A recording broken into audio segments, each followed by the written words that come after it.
This next chapter is on chapter 6, work and energy. And so in physics, there is a definition as to what constitutes work. So in order to have work done, you have to have a force applied over a distance. So basically there has to be movement in order to be work.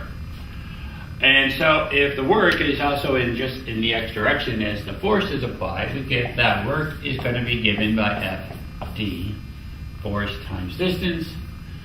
Force is measured in newtons. Distance is, d is distance, which will be in meters. But rather than have work be in terms of a Newton meter, work is measured in terms of joules. So really, in order to do work, you have to use energy. Okay? Well, this is if you are applying the force directly in the x direction, but what happens if I now have something like this, and here's my applied force at some angle theta, and I want to know how much work is done to move this object.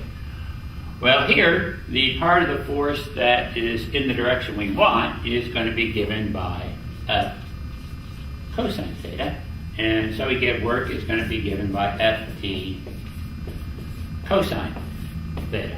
And of course, if theta is 0 degrees, which means we're just in the x direction, the cosine of 0 is 1, and we end up back with our first equation, work is force times distance. Well, we have this equation that work is given by force times distance. We also have from Newton's second law of motion that the force is given by the mass times the acceleration. So we could also say that work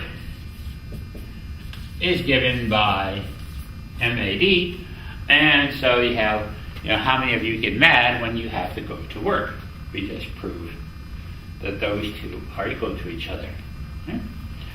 Well, in terms of a question then, dealing with this equation, you get a problem that will look something like this. And so you would have how much work is done. So how much work is done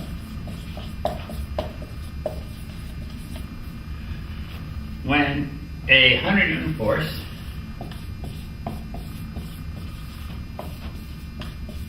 is applied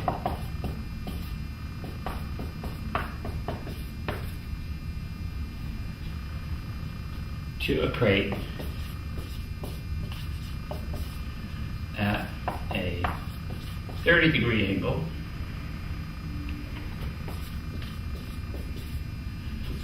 when it is moved 10 meters.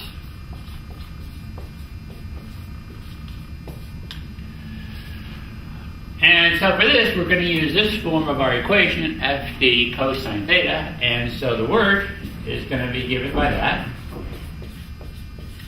Everything is in the right units, and so we get 100 times 10 times the cosine of 30, and we plug that all in, and we find out that this will be 866 joules of work.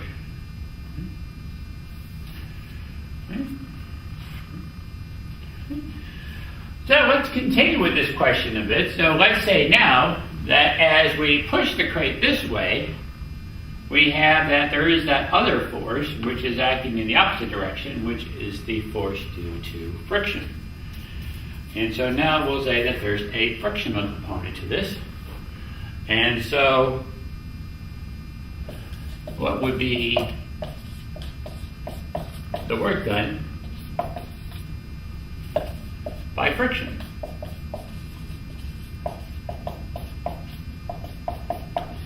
Given that the force due to friction in this scenario is 12 newtons. Okay? Well, the force due to friction is just going to be opposite, so it's just in the x direction, and so that work will be given by F times D.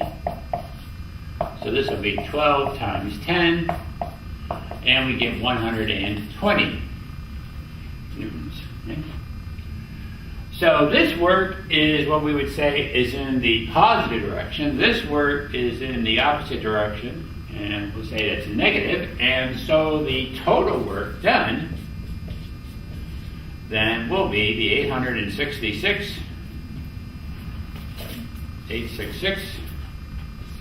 minus the 120. So we get 746 newtons is the total work. So we have work.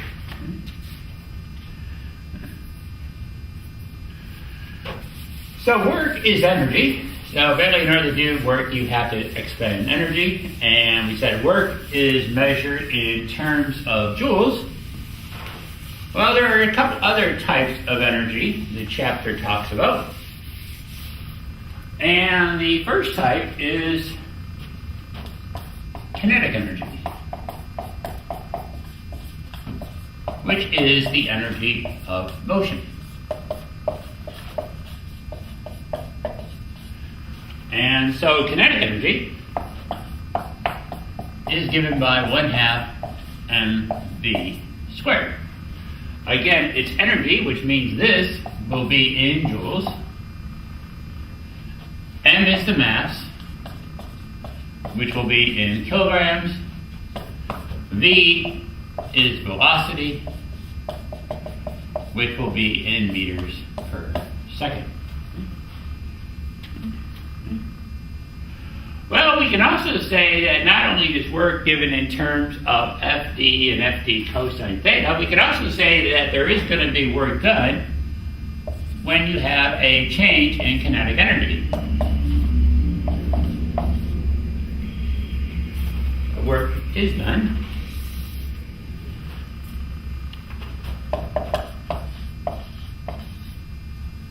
when you have a change in kinetic energy.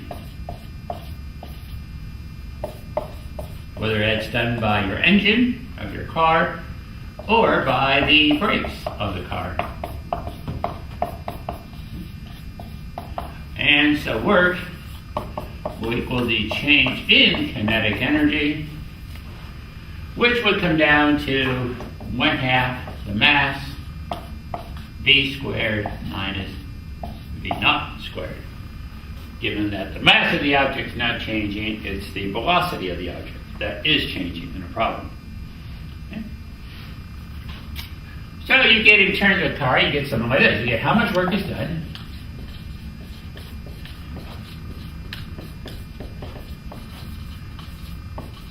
by a car's engine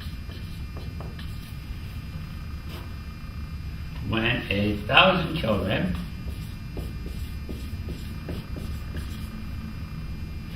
car goes from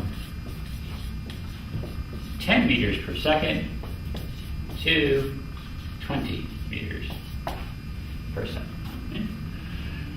So the work will be the change in the kinetic energy, and again, everything is in the right units. We got that M will be 1,000 kilograms. V naught is 10 meters per second. And V is 20 meters per second. So we can take those numbers and plug them into our equation, and so the work is going to be 1/2 times 1,000, and then you'll get 20 squared minus 10 squared. And so the amount of work done here is going to be 150,000 joules. And that's how much work the engine has to do in order to make this happen. So kinetic energy, then, okay, and work will be the change in kinetic energy. And kinetic energy is also measured in terms of joules. The other type of energy then in this chapter is potential energy. And so potential energy is then stored energy. And in this case, for this chapter, that type of potential energy we're going to talk about is due to gravitation. So basically, you get in terms of gravitational potential energy. And so you get that the higher up you are, the more potential energy the object has.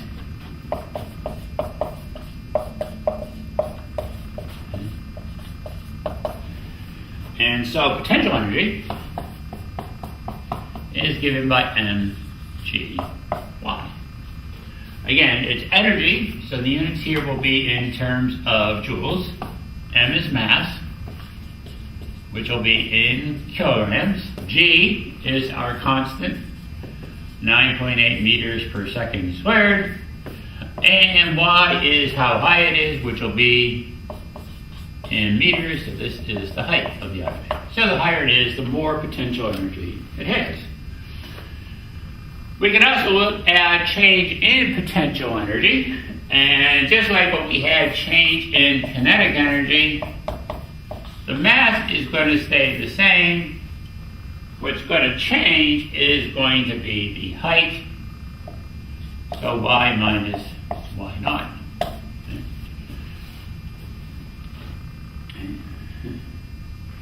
So when we turn to this then, you get a question that looks something like this, and that is, what is the change in potential energy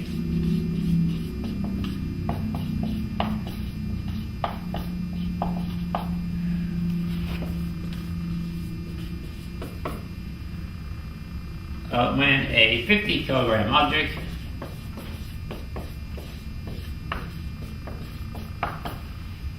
goes from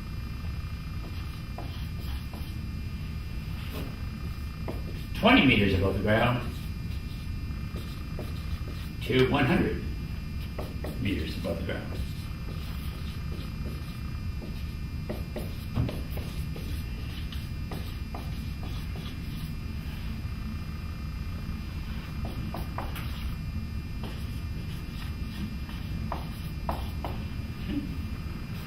So our mass is going to be 50.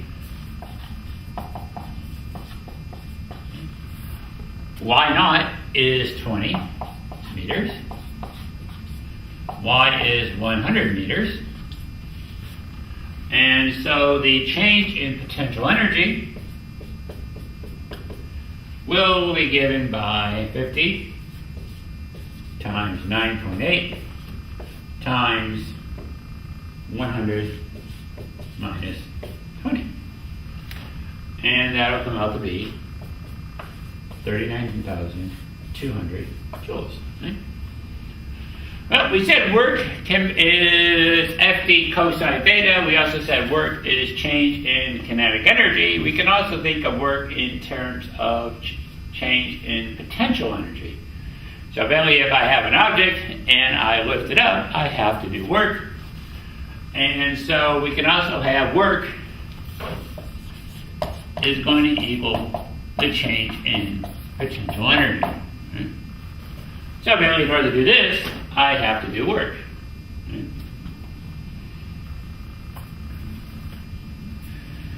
So we have potential energy, kinetic energy. We can also think in terms of energy stored in a spring.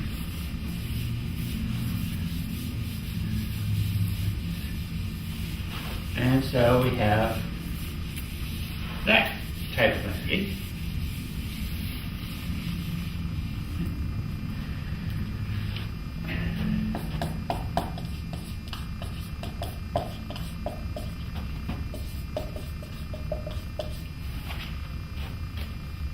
And so we get what is called Hooke's law, and that the force of the spring is given by minus kx. So K is force, which will be in newtons. K is the spring constant and is dependent upon the type of spring we're using. And the units on this will be newtons per meter, and X is the distance either you stretch or compress the spring, and that'll be in meters. So K is a spring constant, and so one of the ways you can figure out the K of a spring is basically if you take a spring and you suspend it, and then you hang away from it. Whatever this is, when you do, the spring will stretch. And so you can get that the K value will be given by F divided by X. And here the force would be due to the hanging weight, and you end up with that. Okay? And that's how you determine the K value of the spring. You just suspend it, hang away from it, and then you see how much it stretches, and then you can get the K value for it. Okay? Well, we got the force, but we can also look at how much work is done. So basically, if I take the spring and I have it out and I pull on it or push in on it, I have to do work. And so work for a spring, so work done by a spring is given by this. So you get the work is going to equal 1/2 kx squared, which is very similar to the formula we had in terms of kinetic energy. So in terms of this step, we can look at this type of question for calculating the amount of work done by a spring. And so you get how much work is done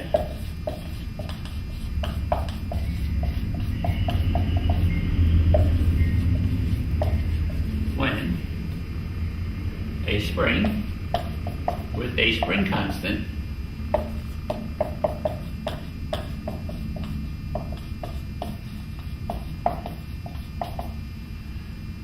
of 250 newtons per meter is compressed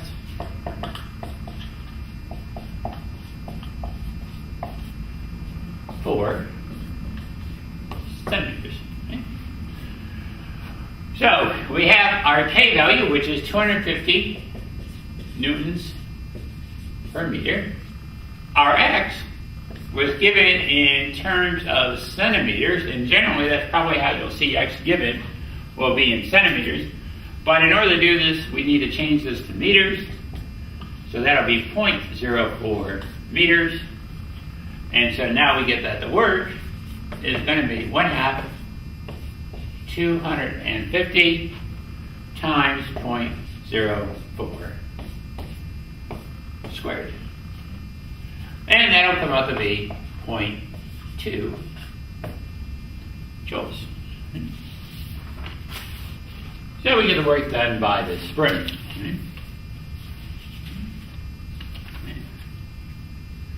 Well, in terms of energy and this transfer of energy, we get to conservation of energy.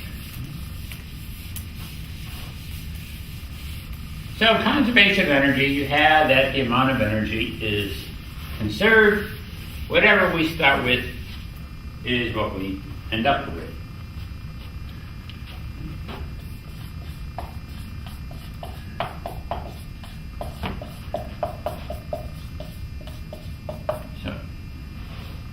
So the starting energy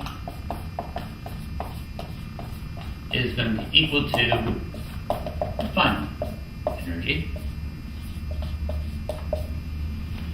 And then in terms of forces, we can talk about forces that are said to be conservative. And the prime example of a conservative force is gravity. If you pick an object up off the floor and raise it to a given height, and then you let it go, gravity will bring it back. So gravity is an example of a conservative force. You can also think in terms of a spring. If I have a spring and I stretch it, once I let it go, the spring will bring it back. Okay? Don't have to do anything to make that happen. Okay? So they're examples of conservative forces. So in terms of this conservation of energy, we'll look at a particular problem. And so we're going to start with a 4 kilogram object at a height of 100 meters. And we're going to look in terms of its potential energy, its kinetic energy, and then the total energy in my system. Well, given that I'm just holding the object there and it's not moving, it's going to have no kinetic energy. There's no motion, there's no kinetic energy. We can figure out the potential energy, and that will be given by mgh, so 4 times 9.8 times 100, and that'll be 3,920 joules. And so my total energy in my system will be that. And that number will be a constant everywhere throughout my system here. So now if I let go of the object, it's going to start to drop. And as it drops, it's going to pass through the 75 meter mark. And so we can get how much energy it has at 75 meters by doing mgh. And that number will be 2940. So there is a loss of 980 joules, and what happened is that energy got converted into kinetic. Because after all we said, it's now falling down. As it continues on its way, it'll pass through the 50 meter mark, which in this case is the halfway point of my drop. And at the halfway point, the potential energy is going to equal the kinetic energy. And then as it continues to drop, it'll go to the 25 meter mark. And at this one, it'll be directly opposite of what it was at the 75 meter mark. So this will be 980, and this will be 2940. And then lastly, we get to that split second right before it hits the ground, and at that point, the potential will be 0, and the kinetic will be 3920. So all of the potential energy it had here at the top gets converted to kinetic energy right before it hits the ground. Now, of course, this is the ideal situation, given that there was basically minimal air resistance and no such thing as terminal velocity in this one. Right? And so probably over this sort of distance, my object would have, surely would not reach terminal velocity. Right? Well, we got that when it hits, just before it hits, it has this much kinetic energy. So now the second part of the question is how fast is this thing moving right before it hits? Okay. So how fast is it going just before it hits the ground? Okay. So how fast is my object moving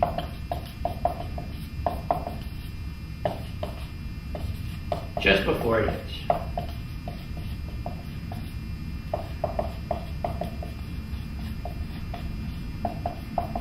And do you want to be standing there when it does? Well, we said the kinetic energy is given by 1/2 mv squared.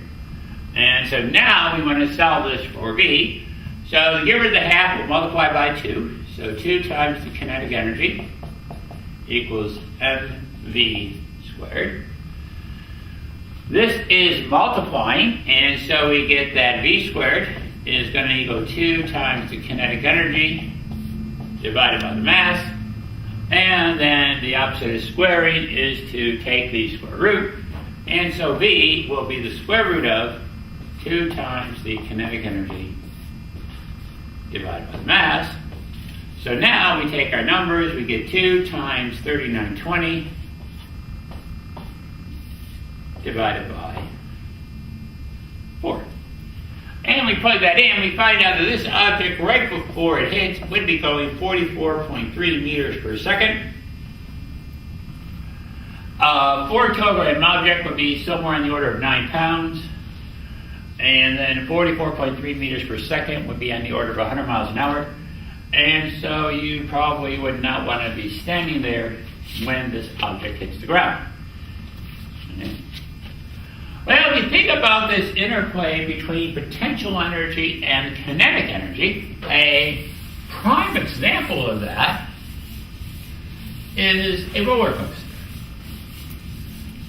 And so then we have that roller coaster. They drag you up to the top of that first hill, increase your potential energy, and then after that, gravity takes over, and you are changing potential for kinetic for the rest of the ride.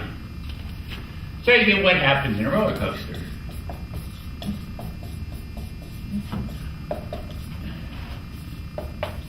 And so roller coasters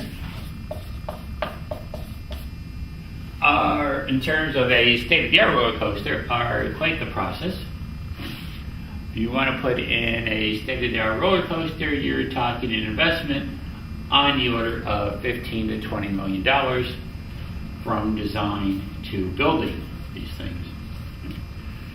So what happens in a roller coaster? So you drag up to the top of that first hill, and then we're going to come down, and then we're going to go into a loop, and then go on to whatever the next thing may be in my roller coaster. Right?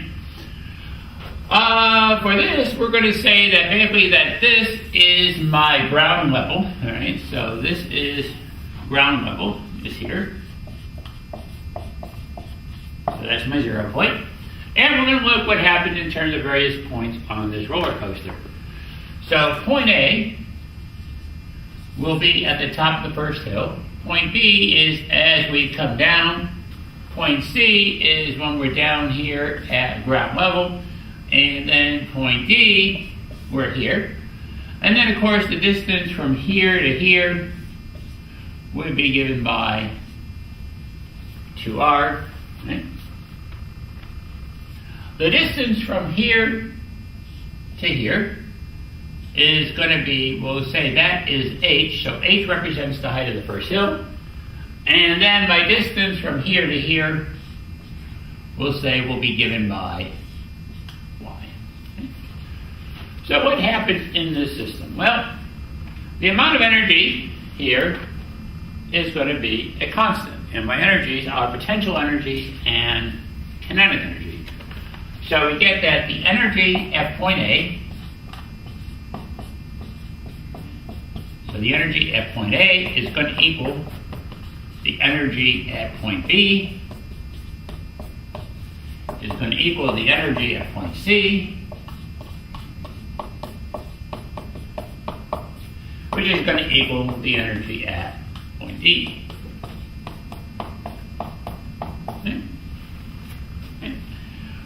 So what's the energies we have? So at point A, they drag you up to the top of this first hill. They got your potential energy as high as it's going to be, and you sort of get that moment where there's that brief hesitation before you go over that hill.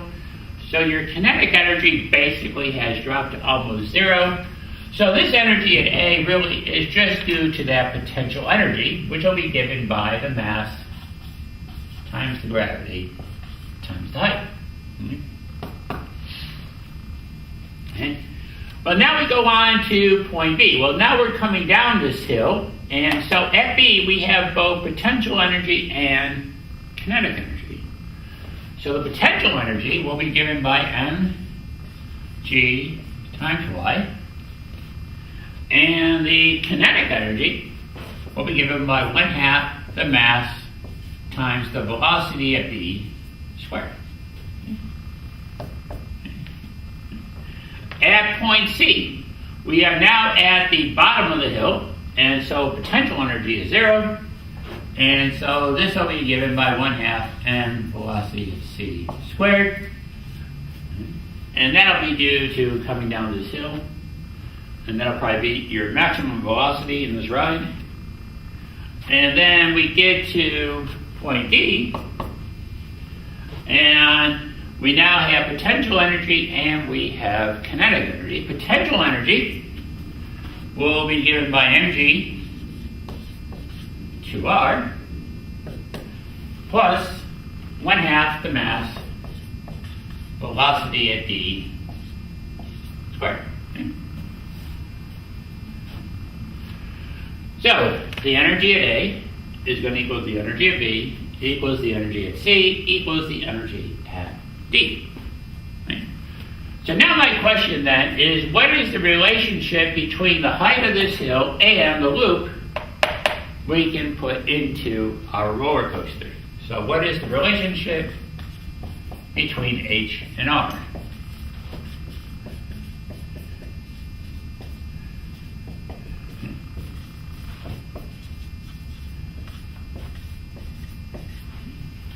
And so I only want to look at this and that. Okay? So we get mgh is going to equal 2mgr plus 1/2 m velocity at d squared. So all I did here is I brought that to the front, so I'm multiplying so I can do that. Okay? So we have that. Well, you go back to a previous chapter, and we had that the acceleration in a circular path, so a sub r, was given by v squared over r. So if I solve this for v squared, we get that v squared is going to equal a sub r times r. And if you think about it, we're coming down, we want to go up, and we want to go around this loop, okay? And in order for that to happen, we better beat gravity. So in order for the coaster to go around the loop,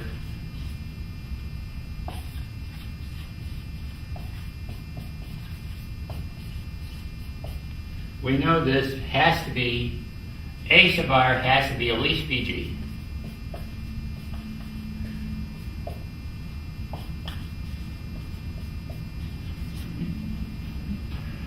And so we can get that v squared then is going to equal g times r. Okay.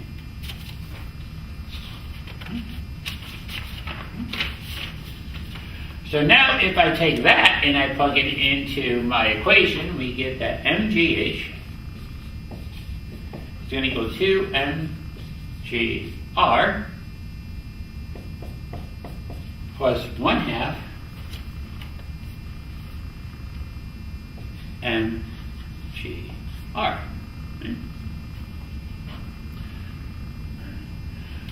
Well, masses appear everywhere in our equation, and g appears everywhere in this equation, so those two go away.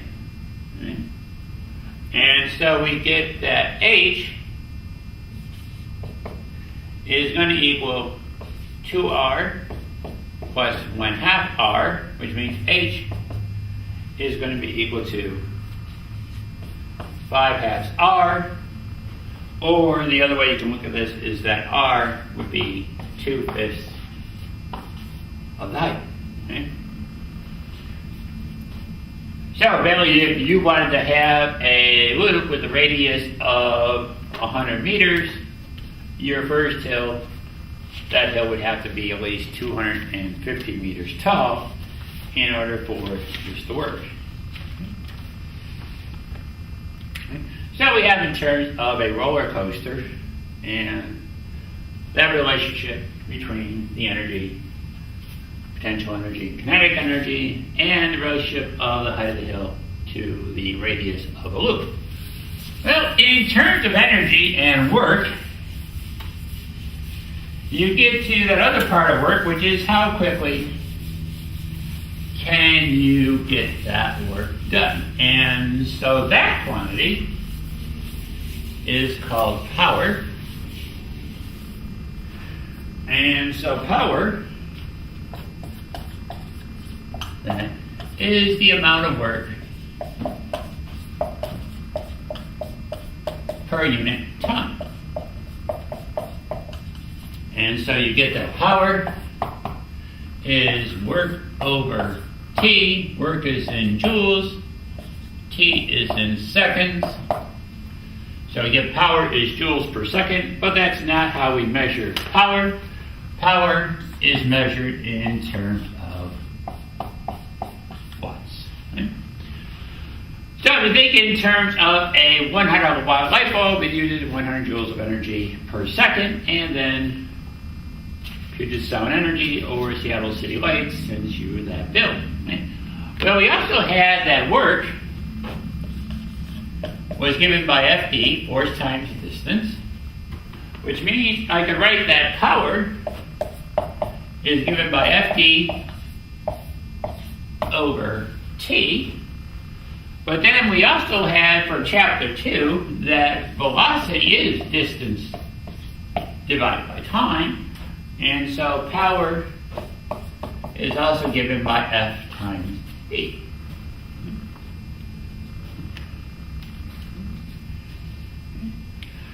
So you get in terms of a question dealing with this, you get something like this. So if a car generates 18 horsepower when traveling at a steady rate,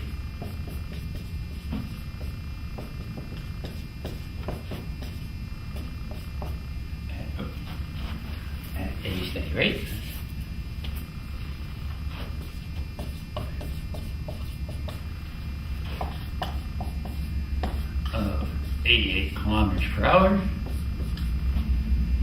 what must be the average force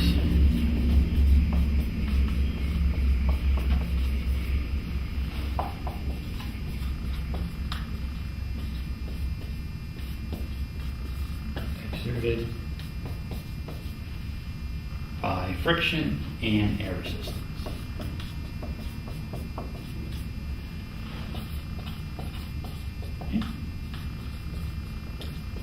So again, you got by Newton's third law, for every action there's an equal opposite reaction. So if the car has a force going this way, there has to be a force in the other direction, and it has to be equal and opposite. So we got it that we want to get here. So first off, we have, in this case, we want to find the force. So if I take this equation and solve it for force, we got that the force is going to be the power divided by the velocity. Now here, the power was given to be 18 horsepower, which is not in the right units, it has to be in watts. And so the conversion factor for that is 746. So we multiply that, and this comes out to be 13,428 watts. The velocity was given to be 88 kilometers per hour, which again is not in the right units. So we multiply that by 0.278, and that becomes 24.464 meters per second. Now that we have the numbers in the right units, we can plug into our equation, and so the force will be the 13,428 divided by the 24,464, and this comes out to be basically 550 newtons. would be the force. And with that, that will conclude chapter 6.